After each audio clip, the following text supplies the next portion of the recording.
Hey guys, Pieces here. With the upcoming Dawn of the Hunt release less than 24 hours away, I thought it would be a good idea to make a quick video about which kind of items you should hold on and which potentially will become valuable later on in the game. So there is a couple of quick notes that I want to provide with this video. First, I'm obviously using knowledge and experience from the current economy, which is obviously the pre-0.2 economy. The economies are not going to be the same, the demands are going to be different because of the fact that the builds will be different as well. And that's actually the second point as well. There's an anticipation that there's obviously going to be new and different builds that will be identified. And obviously those builds potentially have very different demands of what we're currently seeing on Path of Exile 2 trade. The other thing I did when I went through these items is I checked it against the patch notes. I read the patch notes earlier today. I basically did a cross check to see if the modifiers and the specific items that I was looking at, if those modifiers changed. And if that's the case, I will call it out.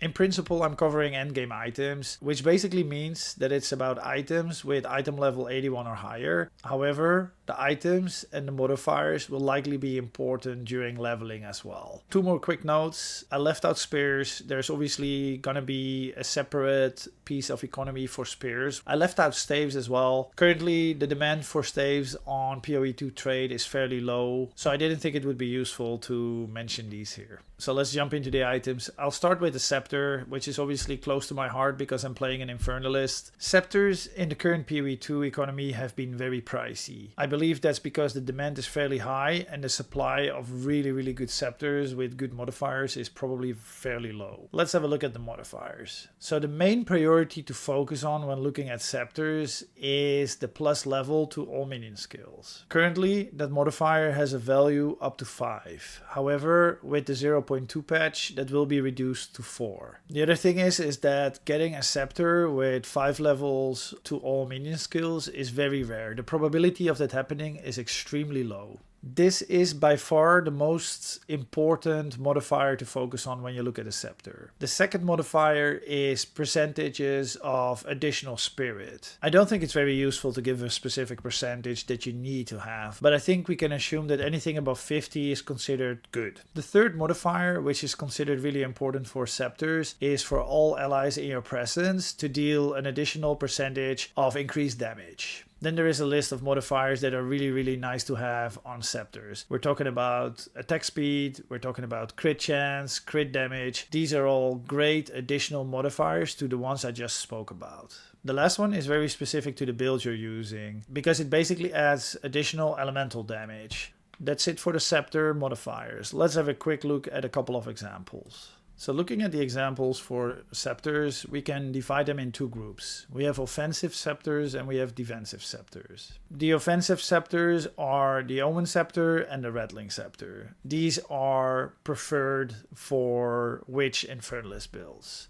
because they obviously increase the damage output of your minions, either by adding more minions or by improving critical hit chance by using an aura. The defensive ones are more focused on, like I said, on defense, either on resistances or on improving your energy shield. The offensive Sceptres are typically more valuable than the defensive Sceptres. That's it for the Sceptres. Let's look at the Crossbows. And I'm going to try to do this a tiny bit faster than with the Sceptre. So from a current market value perspective, Crossbows can be considered medium to high. That is obviously dependent on the amount of modifiers that are on the crossbow with a good value. When looking at Crossbows, the focus is mainly on physical damage. So that basically means key modifiers to look at are increased physical damage, a combination of increased physical damage with accuracy rating, and an actual number to a number of increased physical damage. The percentage of increased physical damage, the key modifier to focus on, should be 100% or higher. Those are the three key stats to focus on. These are all prefixes. Other important modifiers for a crossbow are increased attack speed, plus levels to all projectile skills, and then then the critical hit chance and the critical damage bonus. So that's it for the crossbow. Let's have a look at a couple of examples. So the first example basically shows a significant amount of increased physical damage. First of all from the modifier, and second from the 2 runes that are placed in this weapon. The crossbow also has accuracy rating, and it also has additional levels to projectile skills. Same for the second example, the full-on crossbow. These crossbows in the current economy are traded for divines.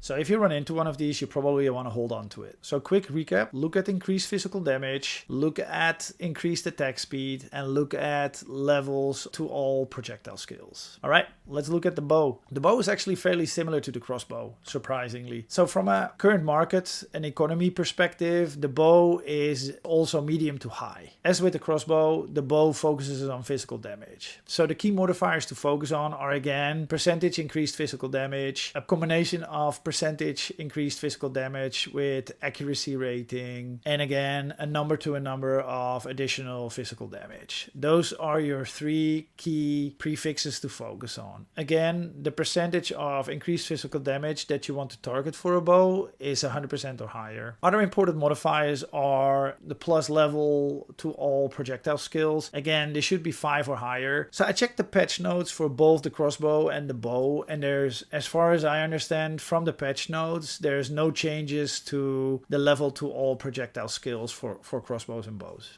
Another modifier to look at is for bow attacks to fire an additional arrow or multiple additional arrows. And lastly, percentage of increased attack speed.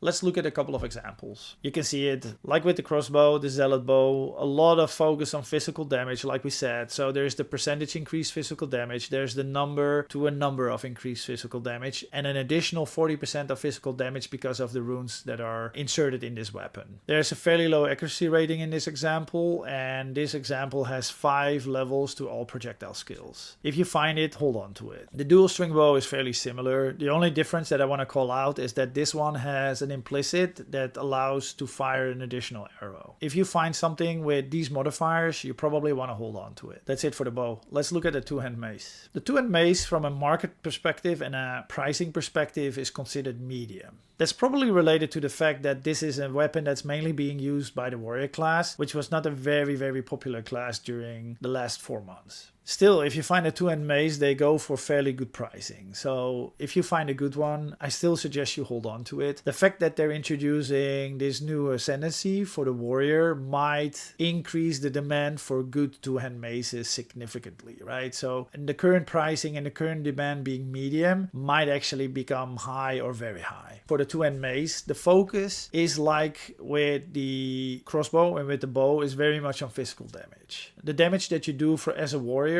currently mainly comes out of your weapon. So the key modifiers to look at here are percentage increased physical damage, a number to a number additional physical damage, and the physical damage in combination with the accuracy rating. The percentage increased physical damage, I would look for a percentage of 100 or higher. This goes up to 170, 180, so it's not the highest range, but it's somewhere in the middle. That's a good number to go for. So that's it from a key modifiers perspective. Let's look at the other modifiers. Interestingly, again, we're looking at a plus level to all skills, and in this case, because it's a two-hand mace, it is about melee skills. You probably want to have a value of 5 or higher for this. The second nice to have modifier is percentage increased attack speed. And the third nice to have modifier is leeches a percentage of physical damage as mana. From a level to all melee skills, you want to focus on getting one with 5 or higher. That's it for the two-hand mace. Let's have a look at a couple of examples. So as you can see, we have a couple of two-hand maces here. We have an oak great hammer, a temple maul, and a leaden great hammer. So these are considered the better two-hand maces for warriors at the moment. As you can see, the first one has quite a significant amount of physical damage. It has +6 of levels to all melee skills. Yeah, this is a decent great hammer. Second one, same story. This one just has an additional modifier that leeches mana, which is very useful. useful. As you can see, the third one has really a significant amount of physical damage on it. It is significantly higher in physical damage than the other two examples. The other thing that this one has is critical damage bonus, which is obviously good.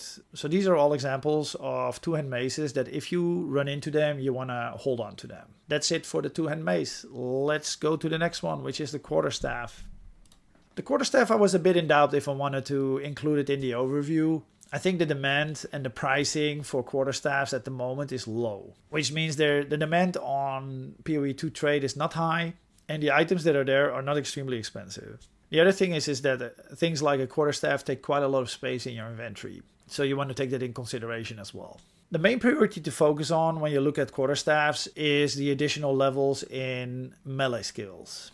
You're basically looking for +4 or higher of levels to all melee skills. The second most important modifier to look for in a Quarterstaff is the percentage of increased elemental damage with attacks. The third one is percentage of increased physical damage. So those are the three most important modifiers to look at with a Quarterstaff. The remaining modifiers are a number to dexterity or intelligence. That's obviously dependent on if you need it, or to gain a certain amount of mana per enemy killed. So let's look at a couple of examples. So here we see a version of the long Quarterstaff and of the barrier Quarterstaff. As you can see, both examples have all three key modifiers on them. So additional levels to melee skills, increased percentage of elemental damage with attacks, and an increased percentage of physical damage. These are all good examples that if you run into these, you probably want to hold on to these.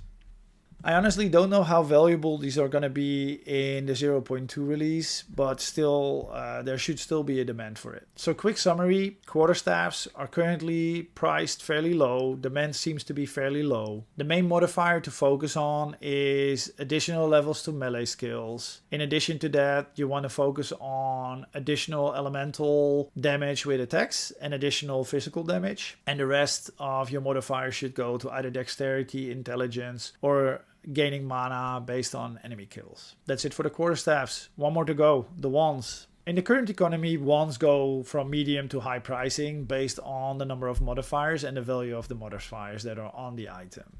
The main modifier to prioritize is the additional levels to lightning spells. However, I put a note with this because, as you might know, in the last 4 months, the Lightning Sorcerer was one of the popular builds. However, in 0.2 we might see a change in that, and spells with fire damage or cold damage might become more popular.